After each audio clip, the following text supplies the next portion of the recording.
কংগ্ৰেছৰ দিনত আঁচনি কি আছিলে? লুঙি, হয়নে? ধুতি, সূতা, কম্বল, আঁঠুৱা। আমি পূজাত পঞ্চামৃত দিওঁ নহয়, তেনেকে কংগ্ৰেছৰ পঞ্চমৃত আছিলে লুঙি, ধুতি, সূতা, কম্বল, আঁঠুৱা। এইটোৱে আঁচনি আছিলে আৰু একো নাছিলে। বোলে কি কৰিলে? বোলে লুঙি দিছো নহয়। বোলে কি কৰিলে অসমৰ কাৰণে? বোলে ধুতি দিছো নহয়। এইটোৱে আঁচনি আছিলে। কিন্তু আমাৰ দিনত আঁচনি কি?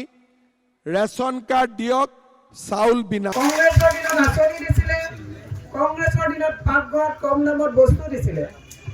আঁঠুৱা কম্বল সূতাৰ কথাটো মই সদায় কৈ আছো।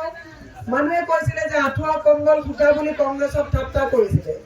কংগ্ৰেছ এনেকুৱা এখন দূৰদৰ্শী চৰকাৰ আছিলে, যেতিয়া মেলেৰিয়া মহামাৰীয়ে মানুহৰ মৃত্যুত আৱদ্ধ ল'বলগীয়া হৈছিলে, কংগ্ৰেছে চিন্তা কৰিছিলে যে মানৱ সম্পদৰ মৃত্যু হোৱাটো উচিত নহয়, গতিকে মেলেৰিয়া ট্ৰিটমেণ্টযুক্ত আঁঠুৱা দিছিলে যাতে মেলেৰিয়া মহে কামুৰি মানুহৰ মৃত্যু নহয়।